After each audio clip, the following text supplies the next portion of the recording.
करेंगे, बड़ी खबर का रुख करेंगे। कोंडागांव में युवतियों द्वारा लगाए गए गंभीर आरोपों के बावजूद जांच की धीमी रफ्तार कई सवाल खड़े कर रही है। जानकारी के अनुसार 43 युवतियों ने एक आरोपी के खिलाफ शिकायत दर्ज कराई है, जिस पर सोशल मीडिया के माध्यम से युवतियों को अपने जाल में फंसाने, अश्लील फोटो वीडियो बनाकर ब्लैकमेल करने और मानसिक प्रताड़ना देने जैसे गंभीर आरोप लगाए गए हैं। सबसे बड़ा सवाल यह है कि मामले में जब बड़ी संख्या में पीड़िताओं के बयान और कथित साक्ष्य मौजूद हैं, तब भी जांच 10 महीने बाद तक निर्णायक स्थिति में क्यों नहीं पहुंच सकी है।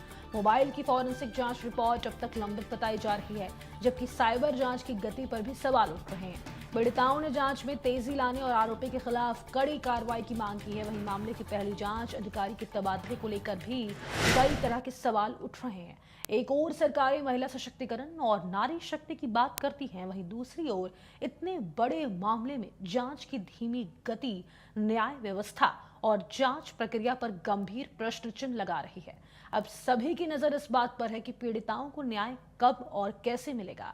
अगर दर्जनों महिलाओं की शिकायतें, उनके बयान और उनके पास मौजूद कथित सबूत भी जांच को गति नहीं दे पा रहे हैं, तो फिर आम महिला न्याय की उम्मीद किससे करे।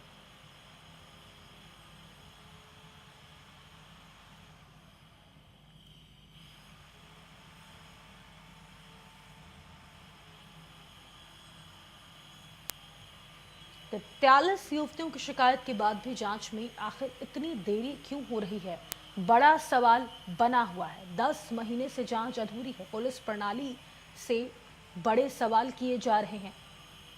साइबर जांच समय पर क्यों नहीं हुई? तमाम साक्ष्य मौजूद हैं और तमाम जानकारी के साथ सहयोगी सुधीर वर्मा इस खबर पर हमारे साथ लाइव जुड़ चुके हैं। उनका रुख करेंगे। सुधीर, तमाम साक्ष्य मौजूद हैं, महिलाओं के बयान मौजूद हैं, उसके बाद भी आखिर 10 महीने तक जांच में गति नहीं आ पाई है। क्या कुछ कारण? आखिर कैसी सरकार? क्योंकि जिस तरीके से लगातार महिला सशक्तिकरण की बात होती है, यहां पर तो कुछ और ही होता हुआ नजर आ रहा है। तमाम साक्ष्यों के बाद भी जांच को गति नहीं। जी बिल्कुल, अगर देखा जाए तो महिला सशक्तिकरण की बातें तमाम की जाती है। महिलाओं को प्राथमिकता से जांच में पहला स्थान देने की बात भी की जाती है, परंतु जिस प्रकार से कोंडागांव से जो खबर निकलकर सामने आई है, वो कहना कि हैरान करते। क्योंकि देखा जाए तो कोंडागांव पुलिस के अंतर्गत अगर देखा जाए तो 42 जो केसेस है जो महिलाओं ने दर्ज कराई थी, उन पर जो है बीते 10 महीनों में किसी प्रकार की कोई प्रगति नहीं हुई। तो कहना कि बताता है कि महिलाओं को तमाम जो बातें कही जाती है राजनेताओं द्वारा, पुलिस द्वारा, कि उनकी शिकायतों को पहली प्राथमिकता से ध्यान दिया जाएगा, परंतु अगर इस प्रकार से देखा जाए तो बीते 10 महीनों में 42 से अधिक जो केसेस है वो महिलाओं से जुड़े हैं, परंतु अब तक किसी प्रकार की कोई जांच जो है इस पर नहीं हो सकती। पूरे साक्ष्य मौजूद है, फिर भी जो है पुलिस प्रशासन पूरी तरीके से कार्रवाई करने में नाकाम नजर आ रहा है। कहने के सवाल खड़े हो रहे हैं, कहने के तमाम जो बातें, तमाम वादे, जो तमाम बातें कही जाती है राजनेताओं द्वारा, तमाम पुलिस अधिकारियों द्वारा, वो कहने के धरातल पर पूरी तरीके से विफल होते हुए नजर आ रही है। ऐसे में सवाल इस प्रकार से भी होते हैं, क्योंकि जिस प्रकार से देखा जाए तो जो 42 केसेस कहीं ना कहीं दर्ज हुए हैं कोंडागांव में, तो कहीं ना कहीं उनमें से कई केसेस जो है महिलाओं ने खुद से तमाम साक्ष्य देते हुए भी दर्ज कराए, परंतु अब तक पुलिस प्रशासन जो है उन तमाम केसों में जो कार्रवाई है वो कहीं ना कहीं नहीं कर पाया। अगर देखा जाए महिला उत्पीड़न से जुड़े के केसेस है, महिलाओं की चोरी, जो सामान चोरी होने की शिकायतें हैं, साथ ही साथ महिला उत्पीड़न समेत कई लगभग देखा जाए महिला उत्पीड़न के लगभग 12 से 13 केसेस है, परंतु अब तक ठोस कार्रवाई नहीं होने की वजह से कहीं ना कहीं सवाल खड़े हो रहे कोंडागांव की पुलिस पर। साथ ही साथ देखा जाए तो लगातार इस प्रकार के केसेस जो है वो कहना कि बढ़ रहे कि महिलाओं को जांच में पहली प्राथमिकता दी जाने की बात की जाती है, परंतु जब धरातल पर उन तमाम केसेस की रियलिटी चेक की जाती है तो रियलिटी कुछ और ही निकल कर सामने आती है। कहीं ना कहीं सवाल खड़े हो रहे पुलिस प्रशासन पर, क्योंकि देखा जाए तो राजधानी रायपुर में तो पुलिस कमिश्नर प्रणाली लागू है ही है, वहीं कहीं ना कहीं अगर जो तमाम पुलिस प्रशासन सक्रिय होने के बावजूद भी अगर कार्रवाई क्यों नहीं हो पा रही, क्या कुछ कारण है? क्या साक्ष्यों में कमी है? क्या महिलाओं ने जो साक्ष्य दिए वो पर्याप्त नहीं है? क्या कुछ कारण है वो भी कहने के स्पष्ट नहीं हो पा। वहीं आप देखना चाहते हो कि तो क्या तमाम जो कारण केसेस जानने की महिलाओं से आपने जुड़े कोशिश दर्ज। की है? क्या जिम्मेदार अधिकारियों से बातचीत करने की कोशिश की है? पुलिस अधिकारियों से बातचीत की है? क्या कह रहे हैं वो? क्यों नहीं अभी तक जांच में गति हो पा रही है?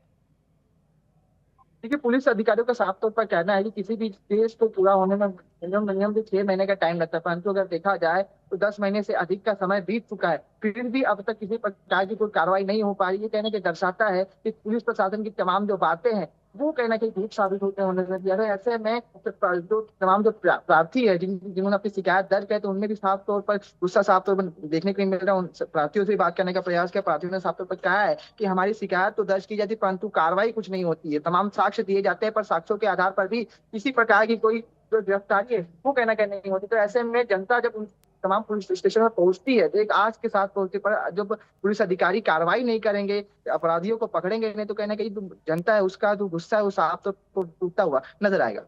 और महिलाओं के बयान में क्या कुछ कहा गया है? बयान भी एक बार बताइए महिलाओं का। अगर महिलाओं के बयान की बात की जाए, तो महिलाओं ने साफ तौर पर कहा है कि 10 महीने से हमारी शिकायत दर्ज थी। लगभग 42 ऐसी शिकायतें हैं जो महिलाओं ने दर्ज कराई तमाम थानों में कोंडागांव के, परंतु अगर देखा जाए तो उन तमाम केसों में किसी प्रकार की प्रगति नहीं हो पाई। महिला उत्पीड़न के तमाम केसों की बात की जाए, तो महिला उत्पीड़न के एक केस में हमने एक सीधा प्रार्थी से ही बात करने का प्रयास किया। प्रार्थी ने साफ तौर पर कहा है कि 10 महीने से अधिक का समय हो चुका है, तमाम साक्ष्य उन्होंने दिए हैं, फिर भी जो पुलिस स्टेशन के जो थाना प्रभारी उनके द्वारा किसी प्रकार की कोई कार्य नहीं किए गए। इनफैक्ट अगर देखा जाए तो जो अपराधी था उसके खिलाफ भी कोई कानूनी कार्रवाई नहीं की, उसको गिरफ्तार तक नहीं किया गया। वो अभी भी खुले में कहीं ना कहीं घूम रहा था। ऐसे में तमाम जो दस्तावेज दिए गए उन पर भी किसी प्रकार कोई कार्रवाई नहीं होती। ऐसे में महिलाओं का खास तौर पर जो गुस्सा है वो साफ तौर पर देखने को मिल रहा है। तमाम जो सरकारें कहती है कि महिलाओं को सशक्तिकरण किया जाएगा, महिलाओं को मजबूत किया जाएगा, कानून में पहली प्राथमिकता महिलाओं को दी जाएगी, परंतु अगर धरातल रियलिटी चेक की बात की जाए तो कहना कि रियलिटी चेक कुछ और ही दिखाता है। महिलाओं के लिए तमाम जो बातें कही जाती हैं वो कहना कि ग्राउंड पर जीरो होते हुए नजर आ रही हैं।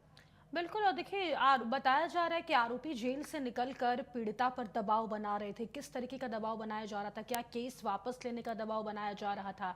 और कितने मामले अभी तक ऐसे सामने आ चुके हैं, सुधीर?